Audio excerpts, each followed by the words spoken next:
The lobby of the Grand Plaza Hotel buzzed with the usual hum of activity. Guests checking in, bellhops rushing luggage, and the soft clinking of glasses from the nearby bar. Amidst the polished marble floors and gleaming chandeliers, Zoe Johnson moved quietly, her cleaning cart trailing behind her like an invisible shadow. At 29, Zoe was the only black woman in the entire cleaning staff with a college degree, a fact that seemed to matter little to anyone around her.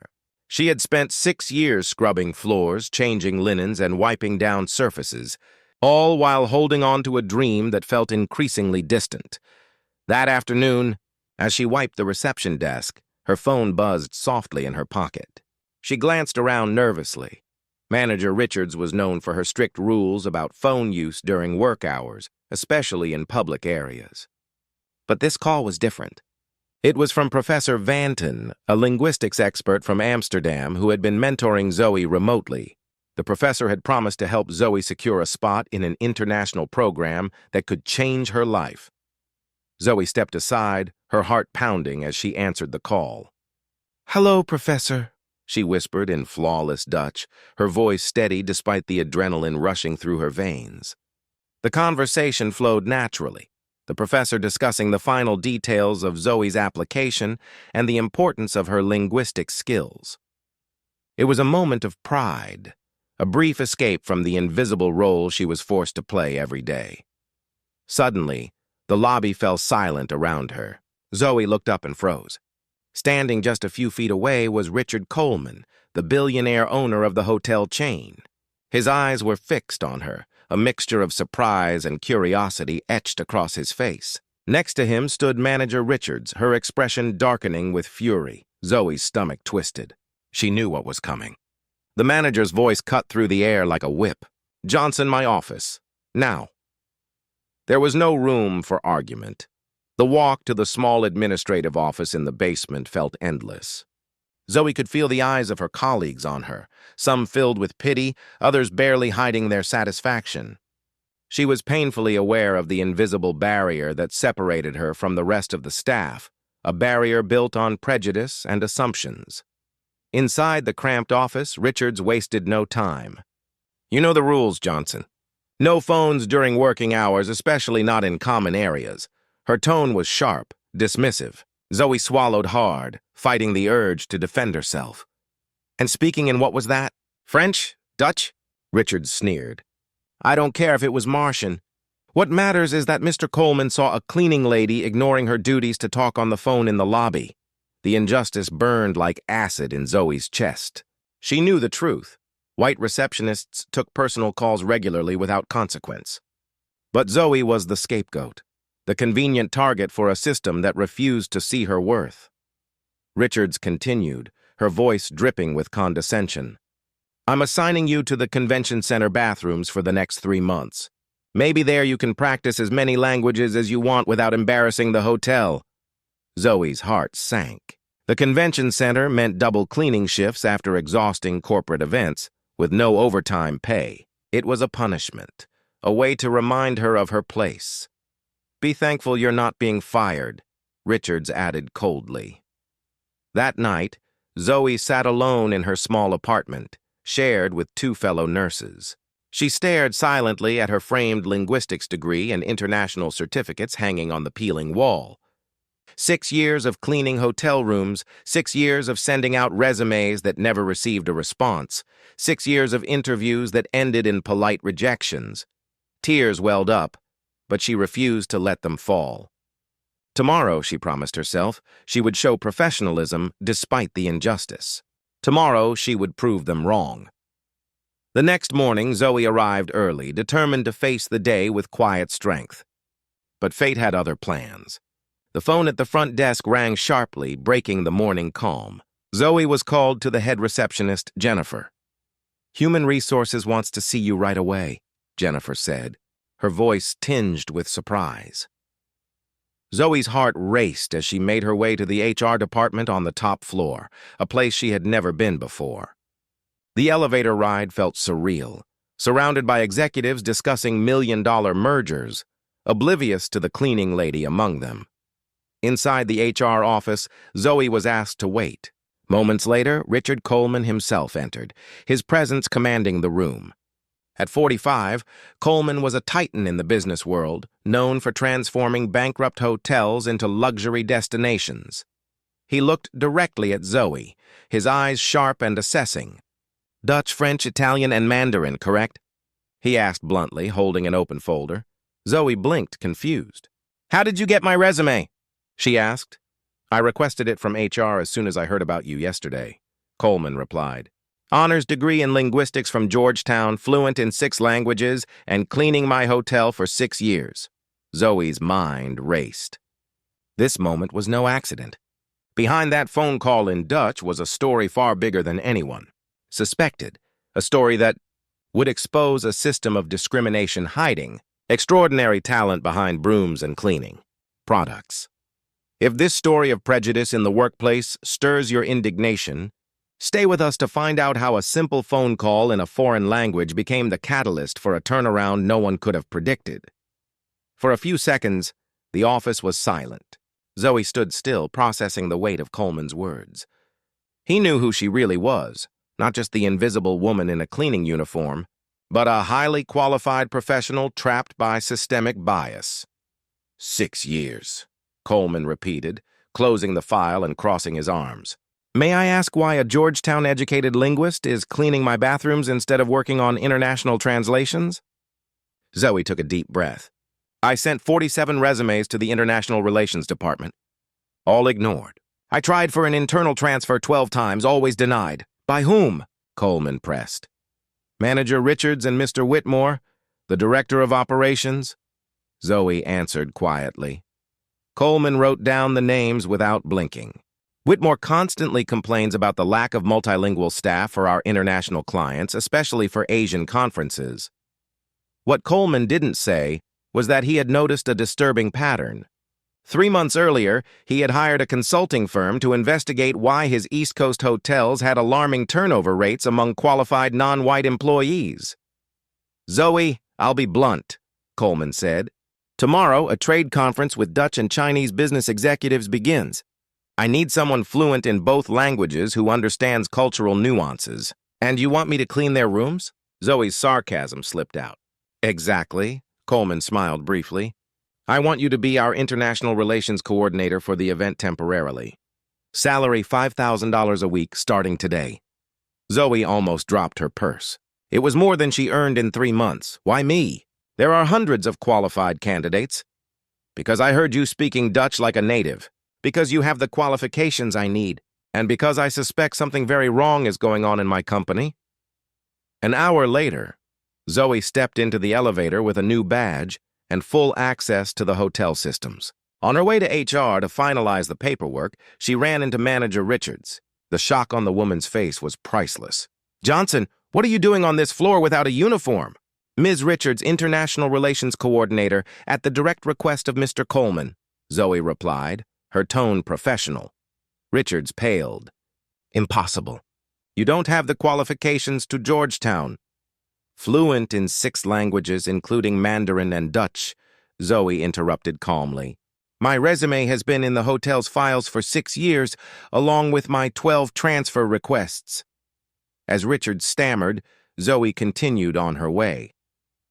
Zoe arrived at the HR department, where she found an unexpected ally waiting for her. Zoe Williams, a newly hired recruitment analyst, greeted her with genuine enthusiasm.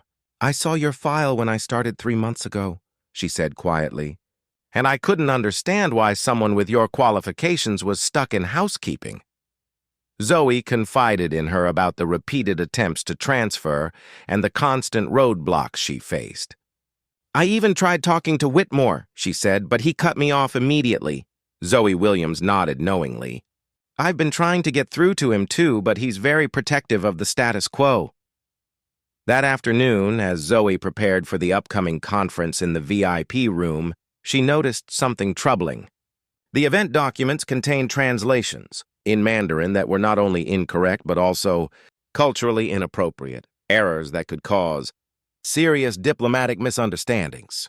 With the Chinese executives, she quickly set to work, correcting the mistakes and redesigning the welcome materials. When Coleman entered the room, he watched silently from the doorway. "How did you know they were wrong?" he asked. Zoe explained. The previous translation used terms that could be offensive in formal corporate Chinese. "Whoever did this knows the basics of the language but not the cultural nuances." Coleman nodded thoughtfully. "Whitmore assured me he hired the best translators." "It cost a fortune," Zoe shook her head. "He hired someone without checking credentials.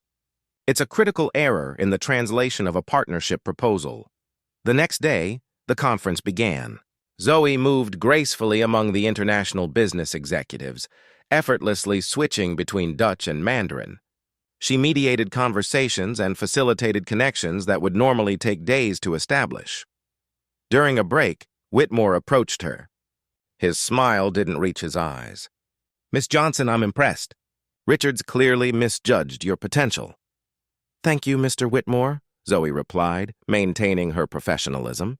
"It's impressive how my resume listing fluency in Mandarin was overlooked, especially when the hotel spent $50,000 on inadequate translation services for this conference."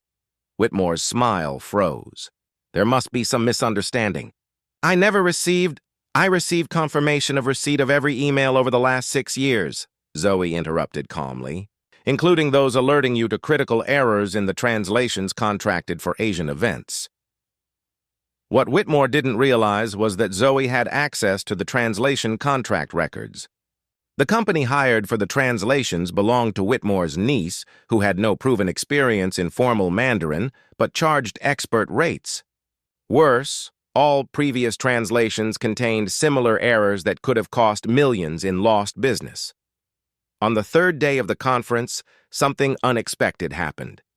One of the Dutch businessmen recognized Zoe. "Wait, aren't you the student who wrote that brilliant article on linguistic variation in international business published in the Journal of Applied Linguistics?" Zoe confirmed, surprised to be recognized. "I've cited your work at 2 conferences," the man exclaimed, calling colleagues over to meet her. Coleman watched from afar, noticing Whitmore's growing discomfort. While Whitmore smiled and talked, Zoe was weaving a web that would reveal not just isolated mistakes, but an entire system of institutionalized discrimination and corruption that had kept talents like hers suppressed while inflated contracts were directed to unqualified people. What no one at the Grand Plaza Hotel realized was that the black cleaning lady who answered a call in Dutch wasn't there by accident. Behind that seemingly simple department transfer, a plan was unfolding that would not only change Zoe's life, but expose a system of discrimination affecting dozens of employees. The question was no longer whether she could prove what had happened, but how devastating the truth would be when it came to light. On the morning of the 4th day of the conference, the Grand Plaza Hotel buzzed with energy. Zoe's initiative had generated preliminary contracts that exceeded all expectations. As she walked through the lobby, she noticed something disturbing. Whitmore was leading a young woman, clearly nervous, to the executive elevators. "Miss Whitmore, your Mandarin translation is adequate," he said in a controlled tone. "There's no need for concern." Zoe recognized the last name immediately. The young woman carried a folder marked Final Translation, Master Contract. A quick glance as she passed confirmed her suspicions. The same critical errors from before persisted in the text. "Mr. Coleman needs to see this," Zoe thought. Hurrying to the CEO's office, Coleman was reviewing documents when she entered unannounced. "Zoe, what's going on?" "Whitmore is replacing my correct translations with flawed versions done by her niece," Zoe explained, showing him screenshots on her phone. "And I have proof this has been going on for years." Coleman stood abruptly. "Are you absolutely sure?" "I have everything documented," Zoe said. "I found records of inflated payments to her translation company 3 times above market rate, while qualified candidates like me were systematically rejected." As they spoke, Zoe from HR rushed in.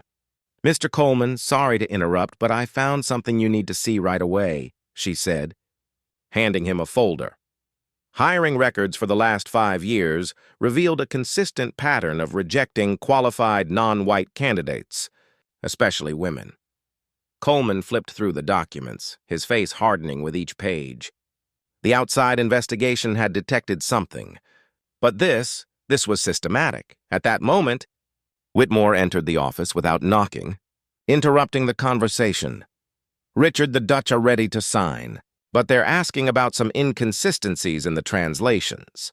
Johnson must have mixed something up. The silence that followed was icy.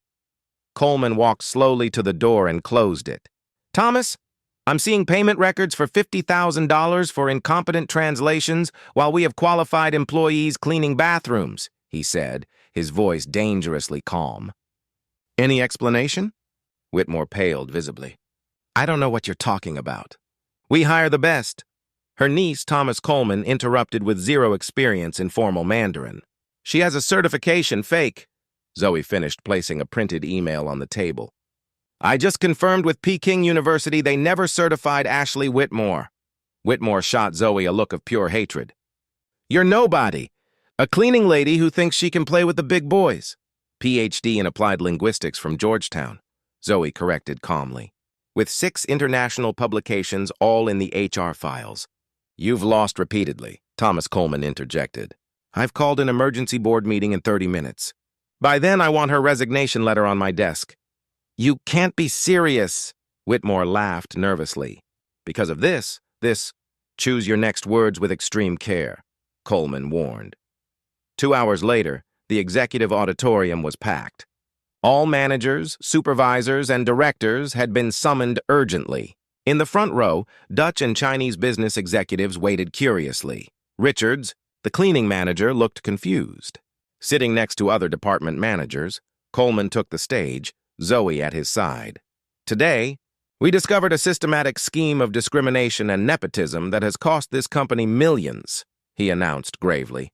For years, managers such as Thomas Whitmore and Sarah Richards have implemented unofficial policies that have harmed not only our employees, but also our bottom line.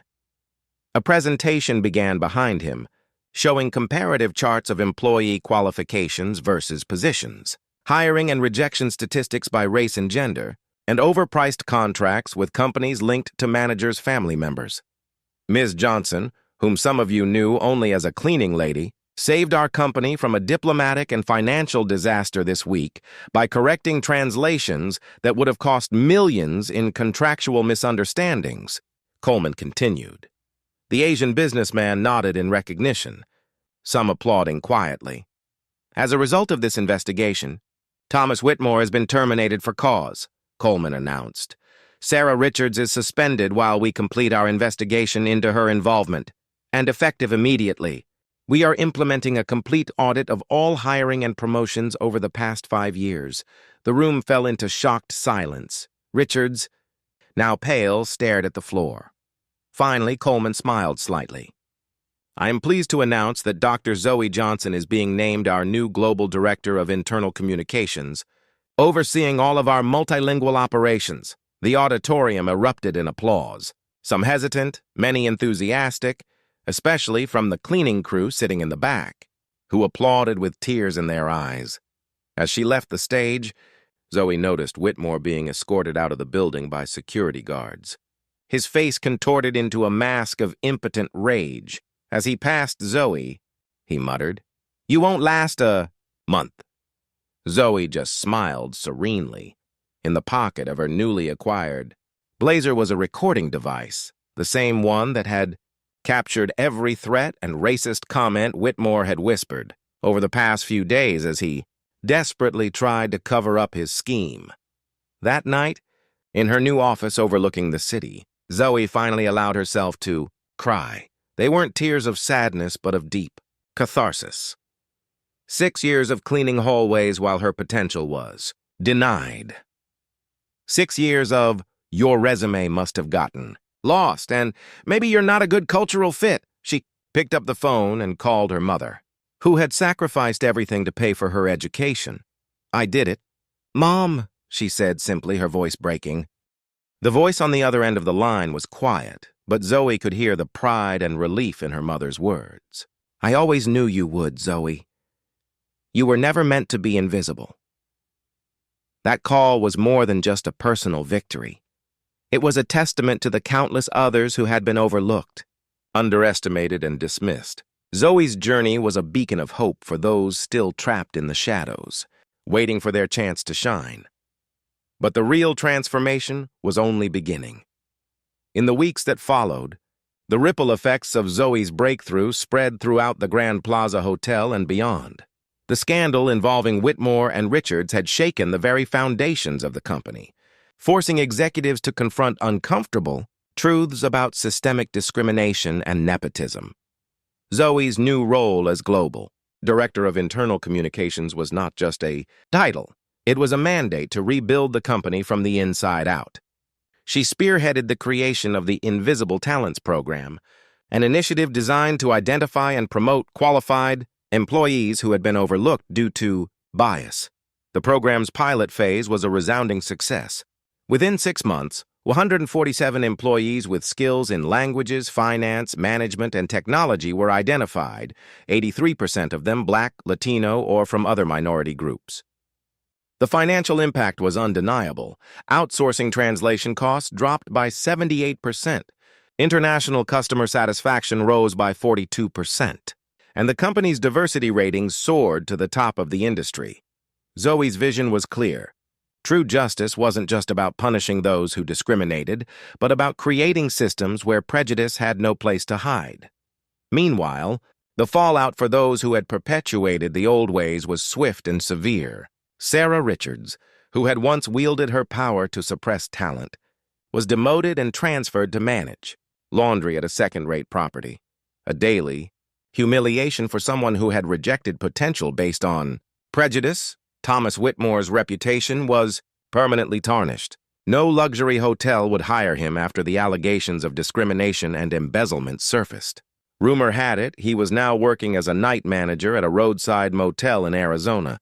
Even Ashley Whitmore, Thomas's niece, faced consequences.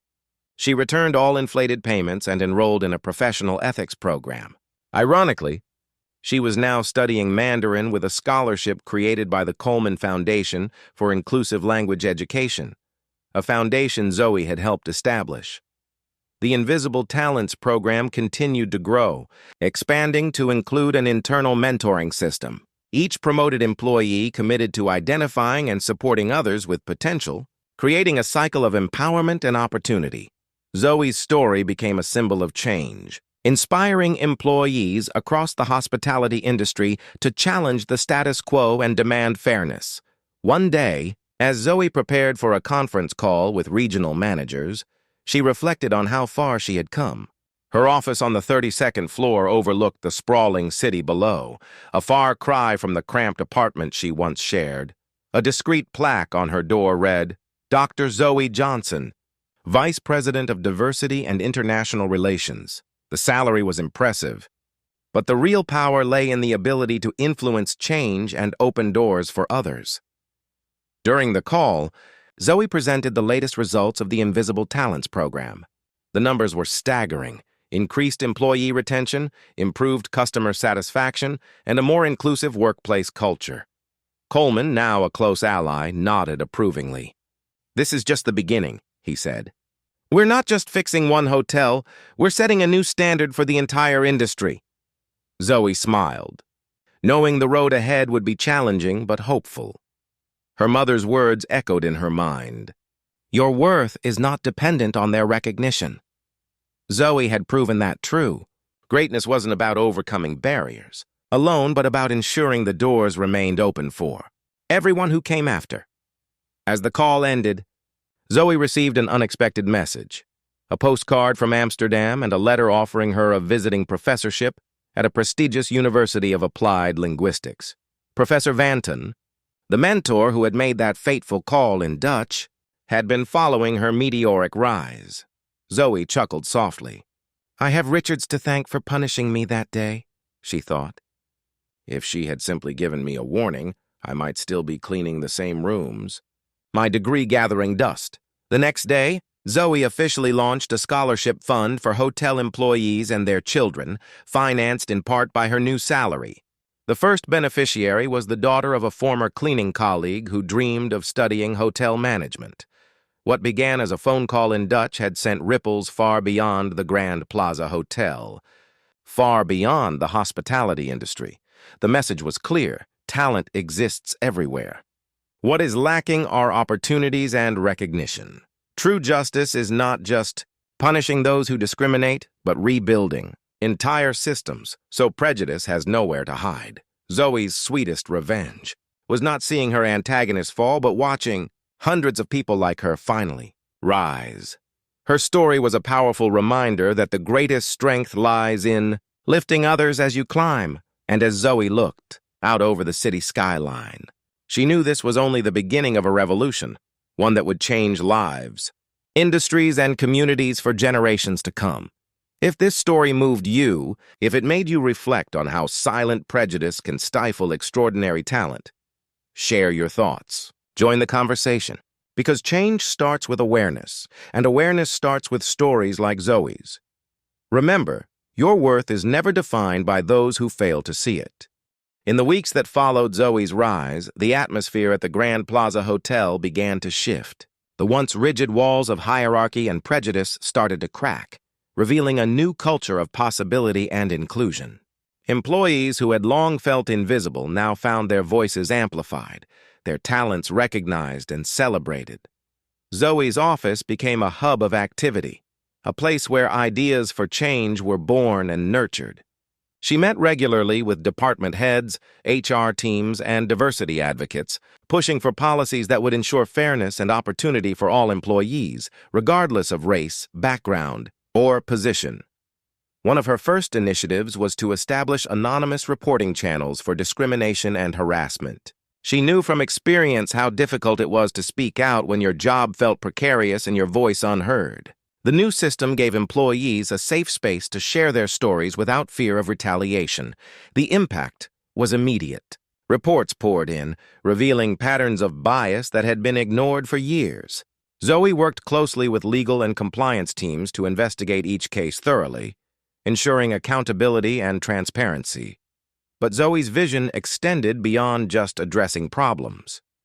She wanted to create pathways for growth and development.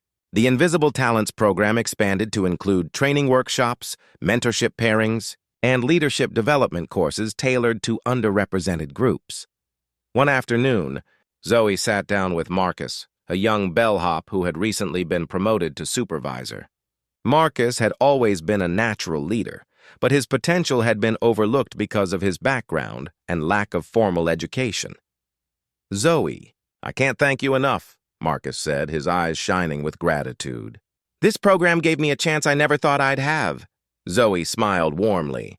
"You earned it, Marcus. Talent isn't about where you start. It's about what you do with the opportunities you're given." Stories like Marcus's became common throughout the hotel chain. Employees who had once been stuck in dead-end roles were now climbing the ranks, their skills and dedication finally recognized. Meanwhile, the scandal involving Whitmore and Richards continued to reverberate. The company's board of directors launched a comprehensive audit of hiring and promotion practices across all properties. The findings were sobering. Systemic discrimination had cost the company millions in lost revenue, talent, and reputation. Coleman took a personal interest in the reforms, often consulting with Zoe on strategy and implementation. His public statements emphasized the company's commitment to diversity and inclusion, signaling a new era of corporate responsibility. Outside the hotel, Zoe's story caught the attention of industry leaders, advocacy groups, and media outlets. She was invited to speak at conferences, participate in panels, and contribute to publications focused on workplace equity. Despite the growing spotlight, Zoe remained grounded. She never forgot the long nights cleaning rooms, the rejections, and the moments of doubt. Those experiences fueled her determination to create lasting change. One evening, after a particularly intense board meeting, Zoe sat alone in her office, reflecting on the journey. The city lights twinkled below, a reminder of the countless lives intertwined with her own. Her phone buzzed, a message from her mother. "Proud of you always." Zoe's heart swelled. She typed back, "This is for all of us." The next day, Zoe launched a new initiative, the Future Leaders Scholarship, aimed at supporting children of hotel employees in pursuing higher education.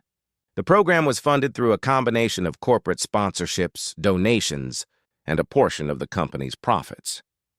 The first recipient was a bright young woman named Amina, whose mother had worked alongside Zoe in housekeeping years ago. Amina dreamed of studying hotel management, inspired by the changes she saw unfolding around her. At the scholarship ceremony, Zoe addressed the crowd. "This is more than just financial support," she said. "It's a promise that no talent will be overlooked, no dream dismissed because of where you come from." The room erupted in applause, many wiping away tears. For Zoe, moments like these were the true measure of success. As the months passed, the Invisible Talents program became a model for other companies in the hospitality industry. Zoe collaborated with leaders across the country, sharing best practices and advocating for systemic reform. Her work also sparked conversations about the broader societal issues that allowed discrimination to persist. She partnered with nonprofits and educational institutions to address barriers to opportunity at every level. Through it all, Zoe remained a symbol of resilience and hope. Her story reminded people that change was possible, even in the face of entrenched injustice. One afternoon, as Zoe prepared for a keynote speech at a major industry conference, she received a call from Professor Vanton. "Zoe, your impact is extraordinary," the professor said. "You're not just changing a company, you're changing a culture." Zoe smiled. "It's just the beginning." The conference hall was packed with attendees eager to hear her speak. Zoe shared her journey candidly, the struggles, the setbacks, and the triumphs. She emphasized the importance of recognizing invisible talents and creating inclusive environments where everyone could thrive.